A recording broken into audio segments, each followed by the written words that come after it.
Hello and welcome to WION Live Broadcast from Washington, D.C. I'm Simon Marks. It's a busy Wednesday. Let's start with all the day's headlines.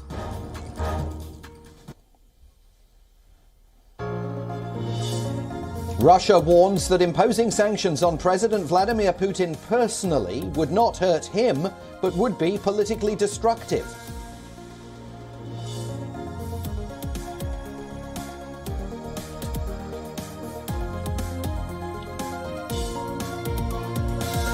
Russian and Ukrainian delegations are meeting in Paris for talks aimed at calming tensions over Moscow's military build-up on its neighbour's frontier.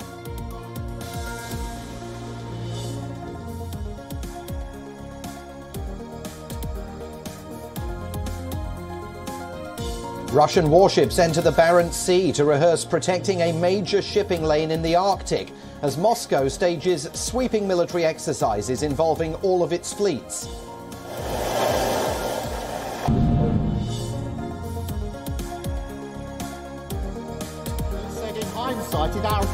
Facing onslaught from his opponents, British Prime Minister Boris Johnson says he has no intention of resigning over a series of lockdown-breaking parties at his Downing Street office and residence. He pledges to get on with the job of leading the country.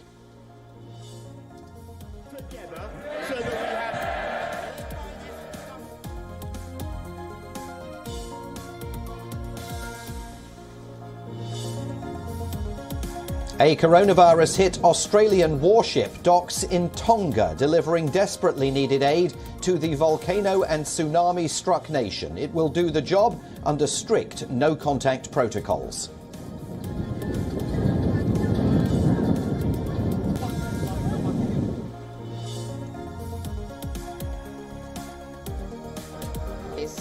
And India showcases its latest weaponry, technological advancements and cultural diversity during the country's 73rd Republic Day celebrations in New Delhi.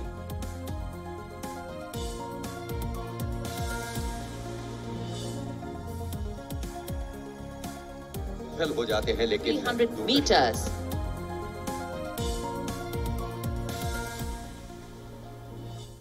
We begin again today with the ongoing crisis over Ukraine. Efforts to resolve tensions diplomatically are continuing, despite the escalating military presence around Ukraine's borders. The latest round of talks between France, Germany, Russia and Ukraine is underway in Paris. That meeting being held as a four-way discussion among the so-called Normandy group. The Russian Foreign Ministry will be holding a press conference to discuss those talks shortly. The head of the Ukrainian president's office has revealed that there is no specific agenda for the Paris talks, but the Ukrainian delegation plans to bring up the possibility of a full ceasefire and will also press humanitarian issues. The French President Emmanuel Macron will be directly speaking to the Russian President Vladimir Putin later this week to seek clarity over Russia's intentions towards Ukraine. That telephone conversation is due to take place on Friday.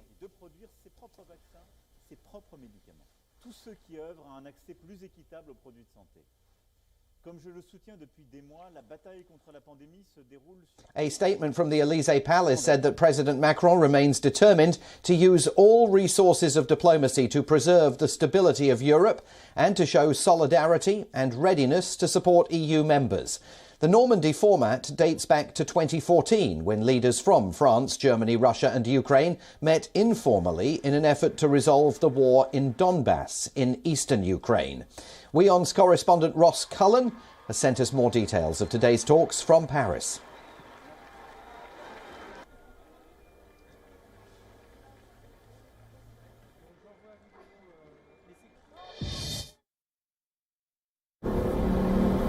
Well, those talks are taking place just a couple of streets away from where we are at the moment. They are taking place in the Élysée Palace, the French presidential residence and office, but they are at advisor level for now. Diplomatic advisors from Germany, Ukraine and Russia coming here to Paris to join their French counterpart Emmanuel Bon for these talks, which are hoping to potentially lay the groundwork for further talks at ministerial level later down the line. Now, we are looking at the possibility of trying to reduce tensions. This is the key focus for France and Germany. They are bringing Ukraine and Russia together under the Normandy format, this structure. The first time the four countries met, it was in northern France, in Normandy. Russia, Ukraine, France and Germany, they've met before at several different levels. This is the advisory level to try to find any chance of a breakthrough, any chance to dial down those tensions in southeast Europe on the Ukrainian border, with the build-up of Russian troops around Ukraine and, of course, the Russia-backed separatists already controlling parts of southeast Ukraine. The problem for Emmanuel Macron is that there has been some division in terms of Europe. Germany is worried about its gas supplies coming directly from Russia. It wants to ensure the continuation of its energy supplies, but France wants to take a more of a leading role. So this is going to be the chance for France and Germany to lead those talks, for the European Union's two biggest countries to lead those talks, and taking a step away from the role previously played in previous weeks by NATO and the United States. So we are going to be watching those talks very closely to see if they can make any breakthrough, if there can be any inching towards a dialing down of those tensions. Meanwhile, Russia is busy displaying its military might to the rest of the world. It has sent more troops in the direction of Ukraine and has also begun massive military drills with all its naval fleets. Defence Ministry videos show the units of a motorised rifle division moving towards Russia's Rostov region, which borders Ukraine. The Russian military has announced new drills involving 6,000 troops near Ukraine and within the Crimea region.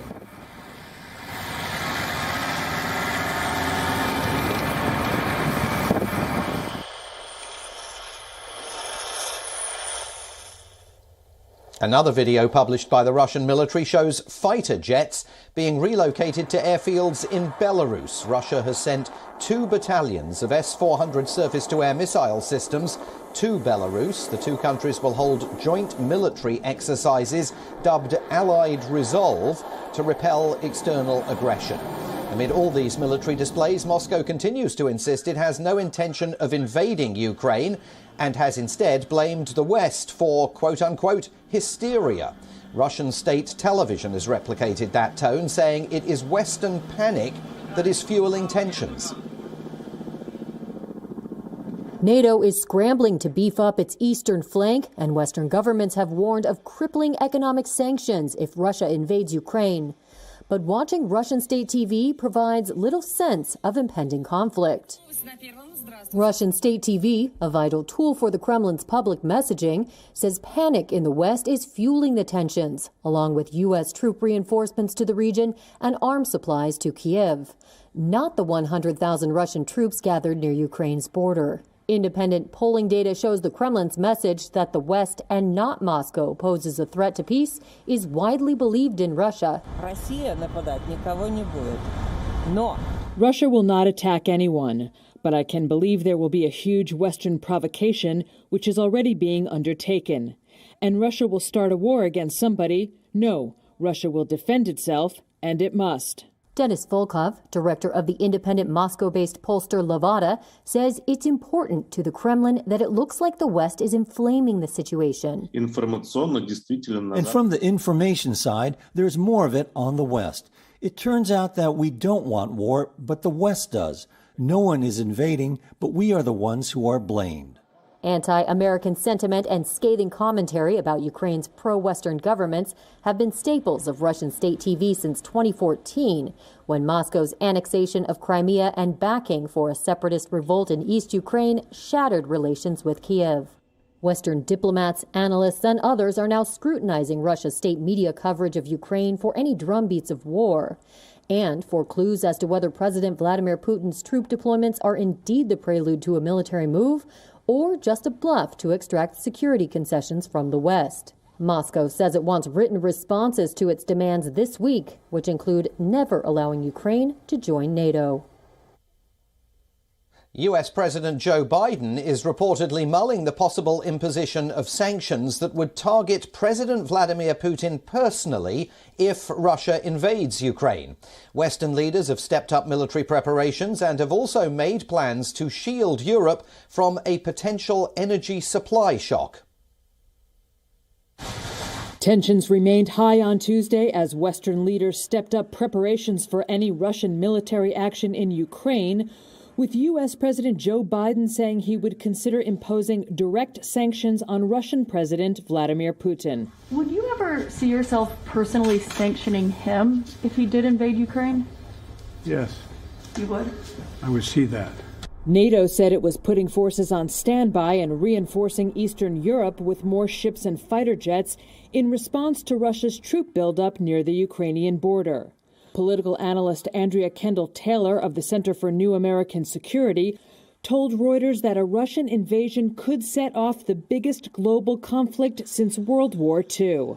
I think we're looking at potentially the most significant conflict that we have seen since World War II. When you look at the kind of composition, the size, the capabilities that Russia is building up on Ukraine's border, it suggests that they're preparing for a relatively significant invasion scenario where they could possibly, encircle Kiev and take half of eastern Ukraine. That's something we haven't seen in decades. But Russia has denied planning an attack and said it was watching actions taken by the West with great concern.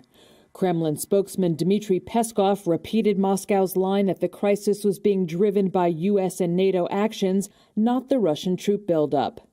Ukrainian President Volodymyr Zelensky, in a televised address Tuesday, urged citizens to stay calm and said work was underway to bring about a meeting between him and the leaders of Russia, Germany, and France.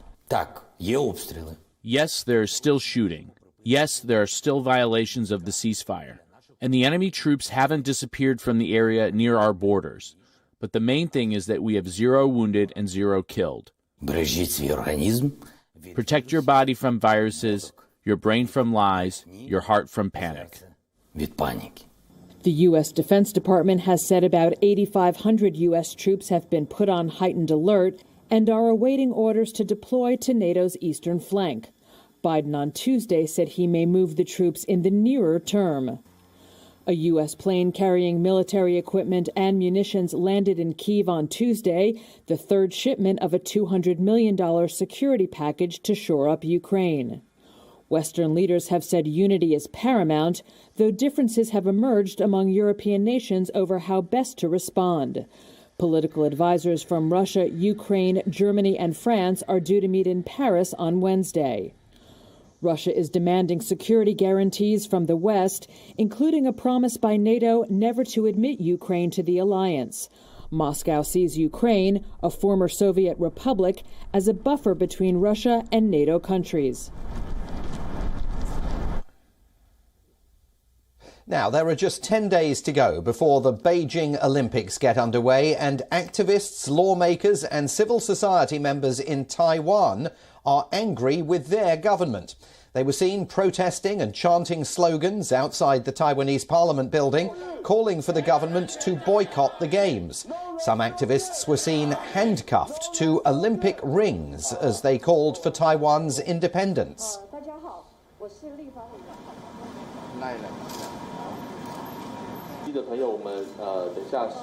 I believe that the Beijing authorities, in other words China, are not at all good fit to host the Olympics. Why is that? Because they stand in stark violation of the Olympic spirit. According to the Olympic Charter, the goal of the Games is to promote peace and protect human dignity and human rights. No matter peace, human dignity, or human rights, the actions of the Chinese Communist Party, both inwards and outwards, all violate the Olympic spirit. Our government's executive and legislative branches are not showing any action regarding the boycott of the Beijing Winter Games. We are feeling very regretful about this, but our civil society will continue to call on our government that it can do more. A 17-member delegation from Taiwan will be attending the Games, but the island nation will not be sending any officials to Beijing, joining a US-led diplomatic boycott. The Taiwanese government has also called on China not to use politics during the Games to belittle the island. Taipei fears that Beijing could downgrade Taiwan's status by putting its athletes alongside those from the Chinese Special Administrative Region of Hong Kong at the opening ceremony.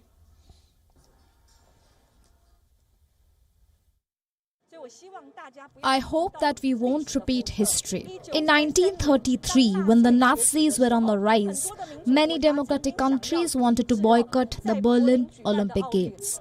But unfortunately, the boycott didn't succeed at that time. As a result, the 1936 Olympic Games in Berlin turned into a great occasion for the Nazis to propagate their political achievements. The world paid a big price for this.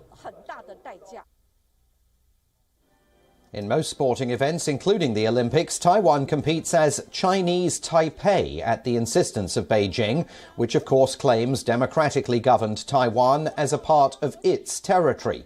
In recent years, already sour ties between Beijing and Taiwan have deteriorated further as Beijing has stepped up military and diplomatic pressure to assert its territorial claims, and China has made regular incursions into Taiwanese airspace.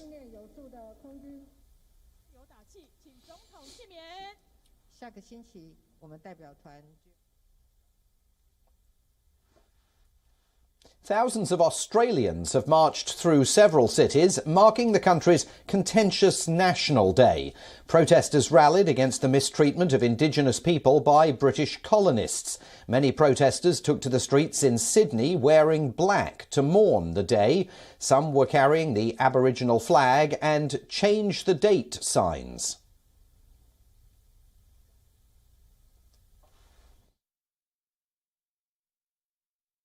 Australia Day is not the day to celebrate. Represents a day of mourning for Aboriginal people, and I don't think that it's right that we celebrate Australia Day on January 26th. In the capital, Canberra, protesters marched towards the Parliament and demanded the abolition of the holiday. They argue that historical wrongs were committed against the country's Indigenous people after the arrival of the British. We can't fix everything. The government allows to celebrate such day that represents murder and... It was invasion day for us, like a lot of our old people, like a lot of our ancestors got basically murdered on this day, you know, and hunted down like an animal, and so we just want to get recognition. Oh, the big deal about being here is firstly to show support for our Indigenous people who haven't been shown much support for our institutions, and on this particular day it's a terrible day to be naming as Australia Day. It's not appropriate. We need to change the date. We need to be more supportive and more accepting and more responsible for the way we treated our Indigenous peoples for so long.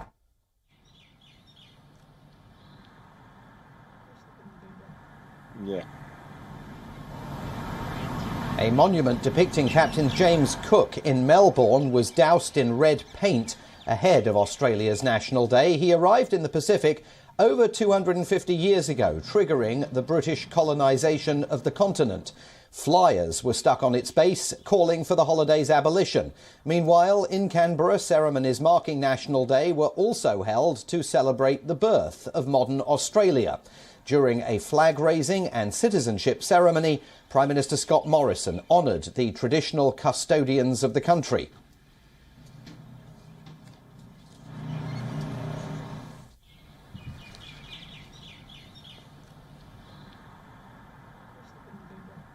Yeah.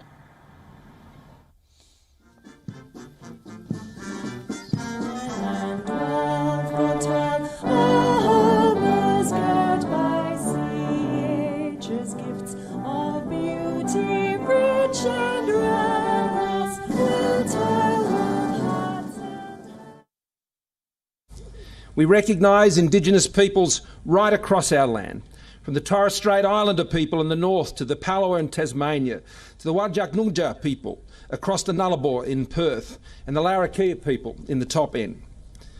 Like the country itself, Australia's Aboriginal and Torres Strait Islander peoples are diverse, they're unique, and they connect us through time.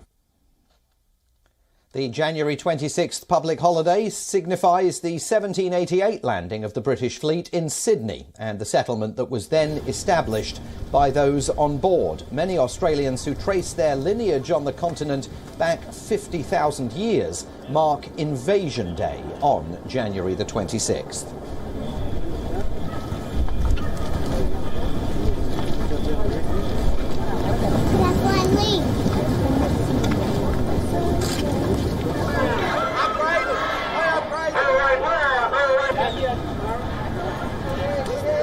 Finally from us today, Copenhagen is home to the world's oldest tattoo parlour, frequented by sailors and royalty. In the 1800s, this monolith of tattoo history has been hit by new European Union rules that ban a score of chemicals and colours in tattoo ink. It's a huge challenge for a business that has survived the threat of evictions and closures over the centuries. Tucked away in two cramped basements in Copenhagen is the world's oldest tattoo parlour. Tattoo Ole's history dates back to 1884, replete with prints and designs from a bygone era, when hardened sailors and even a Danish king were inked at this tattoo parlour. Centuries on and multiple eviction threats later, one can still walk in and get inked. We have grandparents coming in with their grandkids for the first tattoo because it's memorable, and we also do have people in up to 90 years old who comes by and they got tattooed here when they were young. But we also always followed style. So we are a shop who is evolving but still keeping all of the old customs. Keeping up with the changing times hasn't been easy. In 2016, it was slapped with an eviction notice from its landlords. And the tattoo parlour now faces another hurdle. The new European Union rules, implemented early this month, have now banned a host of chemicals and colours traditionally used in ink shops. The idea behind this restriction is to offer the possibility to have inks which are much safer, which don't have these substances in, and the ink manufacturers are working on providing the kind of palette of colours to the tattoo artists, which will allow the tattoos to be to still be done. So there will be these safer tattoo inks available for the consumers. The EU says that the regulations will better help weed out skin allergies and cancer-causing chemicals. Tattoo artists say that the ban isn't sufficiently backed by science and that these restrictions may get tougher next year. But the veteran tattoo artists don't seem too fazed by this. Some of them have already got their hands on the substitutes and are determined to protect its colourful history. Bureau Report, WION World is One. Now, getting in your car and flying to your holiday destination could be a reality within years. An airworthiness certificate has been given by the Transport Authority in Slovakia for the first time to a flying car, in line with European Aviation Agency standards. A car plane might still sound a bit futuristic, unless, of course, you've watched Chitty Chitty Bang Bang, but the inventors are confident there is a ready market for the vehicle.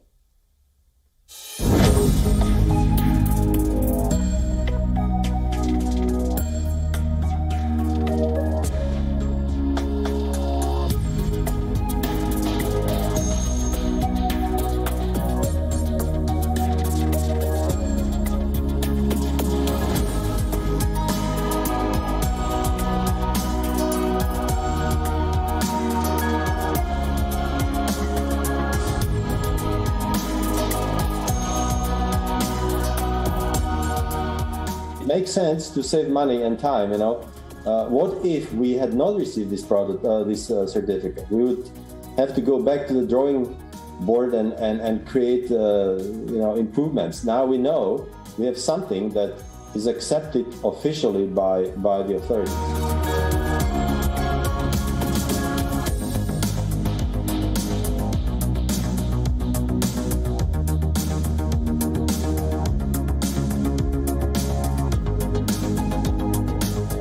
Imagine 300 helicopters flying over London or New York. That would be a mess.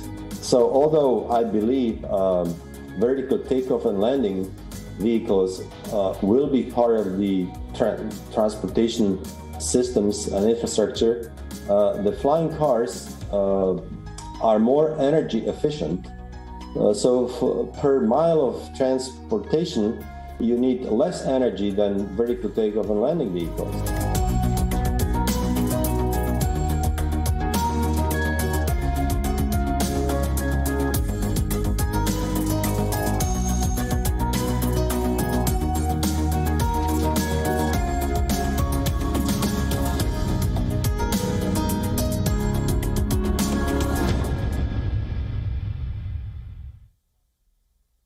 I want one. That's all for this edition of WION Live Broadcast from Washington, D.C. I'm Simon Marks. I'll be back again at the same time tomorrow. Until then, stay with WION. World is one.